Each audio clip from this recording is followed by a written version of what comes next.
Congresista, cuando hacemos una visión retrospectiva y nos remontamos al 83, por ejemplo, también nos encontramos con un panorama similar al que está ocurriendo el día de hoy. Vamos más adelante, el 97-98, tenemos también, o tuvimos un panorama similar.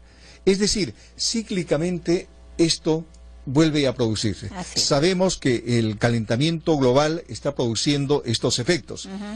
Pero ¿qué pasa si nosotros no nos preparamos como está ocurriendo actualmente? Piura está prácticamente inundado. ¿Qué ha pasado? Colapsaron los sistemas de drenaje. Tumbes igual, y otras regiones igual. Estamos repitiendo el mismo ciclo y no estamos tomando entonces las medidas convenientes, o no estamos haciendo el trabajo de infraestructura necesaria para afrontar estos diluvios prácticamente que han sacudido la parte norte del país. Entonces, vamos a volver otra vez a un trabajo que se hace de cualquier manera y luego tenemos este problema. Ahí tenemos una situación bastante clara que creo que hay que decirle y plantearla también, porque no solamente se debe venir a criticar y no a decir nada, no a proponer, hay que ser propositivo. Creo que uno de los temas pasa por el trabajo de previsión que hay que hacer. Después de esto, o sea, esto ocurre la tragedia, en este momento estamos viviendo lo que estamos viviendo y sin embargo seguramente en algunas comunidades, en algunos sectores maquillamos el tema, arreglamos las vías por encima. ¿Y qué pasa? De que aquí no hay sanciones. Se presentan, o sea, yo desde que soy congresista he visto, por ejemplo, en mi región, de otras regiones, que hay miles de proyectos para vías, carreteras, para infraestructura, muchos proyectos. Pero estos proyectos aquí en el Perú nunca han tenido una medición de impacto, de resultados, de resultados y de control. La previsión es algo urgente que trabajar, porque como bien usted dice, esto es cíclico, o sea, va de años en años, pero definitivamente las personas llamadas son los alcaldes. O sea, cuando ellos hacen una obra, nos hemos acostumbrado que si la obra me sale mal, bueno, pues presento el proyecto de otra manera y vuelvo a pedir un presupuesto, y sin embargo, ¿quién ha visto si yo en la primera etapa he trabajado un proyecto como debe ser, he aplicado los materiales que en el proyecto decía, he hecho una obra realmente para que el pueblo se acuerde de mí? No, aquí vemos vías, por ejemplo, hace poco yo estuve yendo a la zona esta de Puno, y hay una vía que se hizo en el gobierno anterior que costó mucho dinero y que sin embargo hoy no queda nada. ¿Quién controla esto? O sea, ahí creo que el poder, nosotros como legislativo, tenemos que ya poner medidas de control, trabajar con previsión, sancionar y penalizar.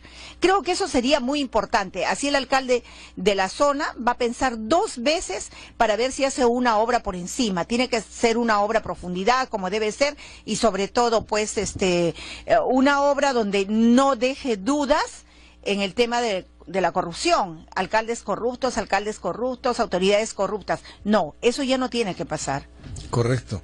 Es lo ideal, es lo que todos quisiéramos, ¿no? Pero podemos hacerlo. Si legislamos en favor de ello, nosotros lo podemos hacer. Hay que ponerle candados a todo esto. Y que el Poder Judicial y el Ministerio Público cumplan penalicen, su tarea, ¿no? Sancionen y penalicen, obviamente. Ahora, hay un tema también que ha salido luego de una propuesta del flamante presidente de la CONFIEP, y es que teniendo muy cerca ya los Juegos Panamericanos, esos fondos más bien se dediquen a la reconstrucción del norte. El presidente de la República ha dicho no, hay que cumplir con esa obligación, que todavía es el 2019, los Juegos Panamericanos. Claro. Tenemos un fondo de contingencia, entiendo, ¿no? Que son algo de 3.000 y tantos millones de soles.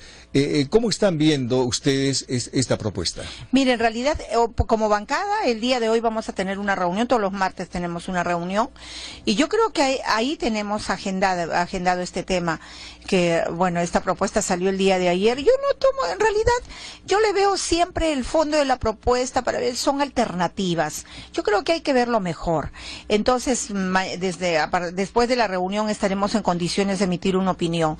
A veces no es bueno emitir opiniones personales porque a veces se discrepa en el externo, o sea, en el interno podemos discrepar, en el ya afuera yo creo que confundimos más bien a la población y por eso nos pusieron ese sello de bancada dividida, dicen, ¿no? Lo que pasa es que a veces adelantamos opinión, pero como le digo, nosotros vamos a ver ese tema. El presidente ya se ha manifestado, él ha manifestado de que hay un fondo de contingencia efectivamente y que bien los panamericanos pueden seguir ese rumbo, pero igual yo creo que en este tema se tiene que analizar hay que tratarlo, ¿no? a profundidad. Y seguramente habrá algo más claro luego del Consejo de Ministros. Y ver lo mejor, nosotros queremos lo mejor para el país. Yo creo que ahí no caben, digamos, posturas, decisiones, que si lo dije o no. No, todas las propuestas, todas las opiniones se toman en cuenta. Y qué lindo sería realmente que aquí en el Perú pudiéramos nosotros poder opinar abiertamente, las fuerzas políticas sentarse a conversar para ver qué hacemos. Esos desastres naturales no están dirigidos al Partido Peruanos por el Cambio. No. Esto es un problema nacional que necesita de la participación de todas las fuerzas políticas y de realizar un trabajo conjunto. Eso no debe ser muy difícil. Yo creo que ahí tenemos que hacer una reflexión. Ahora, estamos prácticamente a 2 días de la interpelación al ministro de Transporte, Martín Vizcarra. Entendemos que el ministro ha estado reuniéndose con algunas bancadas, ha ido exponiendo un poco la posición de la famosa adenda. ¿Cuál es la visión que tienen ustedes sobre esta interpelación? Se ha dicho en algún momento, el propio ministro ha manifestado que ahí habría un tema económico y político. Ahí hay 2 temas, pero creo que el que más ha pesado es el tema político. Porque nosotros acabamos en la Comisión de Fiscalización de la que soy titular, por ejemplo, hemos ya nosotros hemos propuesto que se propuso, el congresista Castro propuso de que se conformara una comisión de investigación de Chinchero, pero ojo, no de la adenda. Ese contrato tiene antecedentes, tiene muchas personas involucradas desde que se diseñó el contrato, desde que se hizo un perfil, luego cuando fue proyecto, luego cuando fue contrato, el año 2014. Esto data desde el 2010, de ahí, bueno, el 2014 fue lo definitivo, se firmó.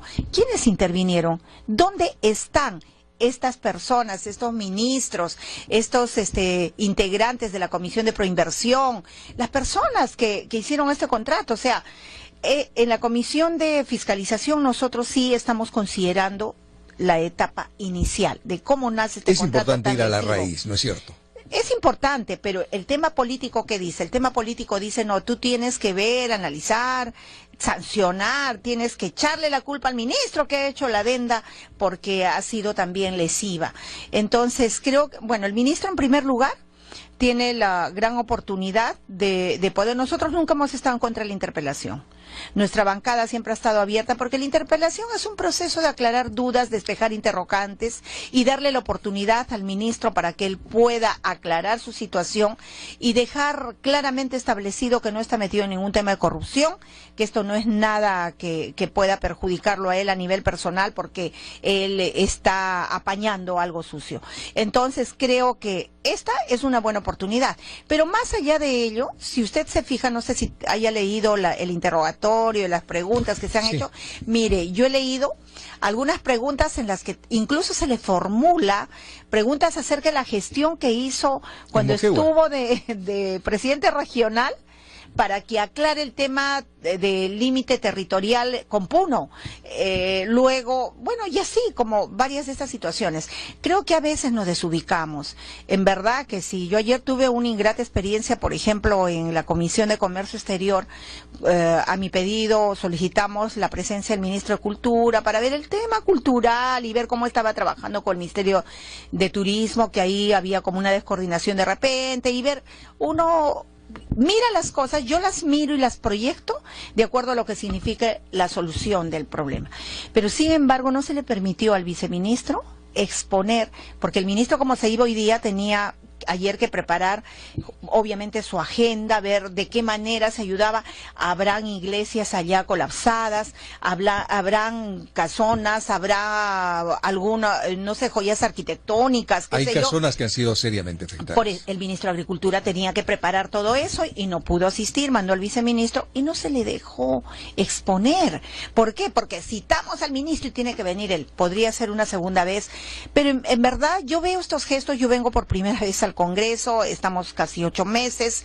En verdad nunca había medido el alcance de lo que significa una votación mayoritaria, porque en todas las comisiones siempre he visto que han sido coherentes, bueno, hemos tenido una buena relación, pero lo de ayer sí me dejó, pero así muy, muy pensativa en el aspecto de saber cuántas veces nosotros levantamos la mano solamente porque somos mayoría y porque no, pues es así. No, tenemos nosotros que tratar de pensar un poco más en la situación que vivimos, en que hay oportunidades en las que se puede dar la presencia de un ministro. No, los ministros viven en el Congreso. Entonces, yo creo que eso también tiene que terminar. El ministro tiene que hacer su tarea y si nosotros queremos preguntarle, bueno, pues lo están haciendo con el ministro de Transportes, ¿no? Con esta interpelación. Usted nos dijo algo interesante que a veces no se toma o no se toca, es ir a las raíces del tema. En este caso estamos hablando de la firma de ese contrato para el aeropuerto de Chinchero.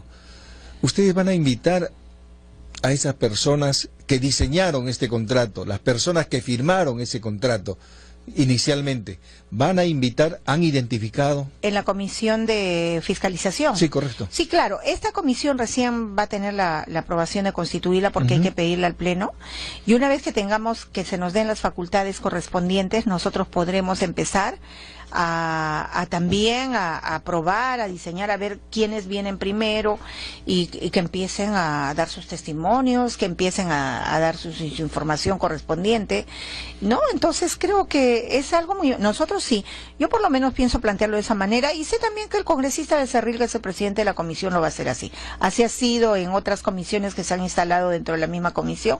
Entonces creo que eso podría solucionar también en gran parte el tema de la responsabilidad, ¿no? De establecer la responsabilidad, hasta dónde llegue y con quiénes llega.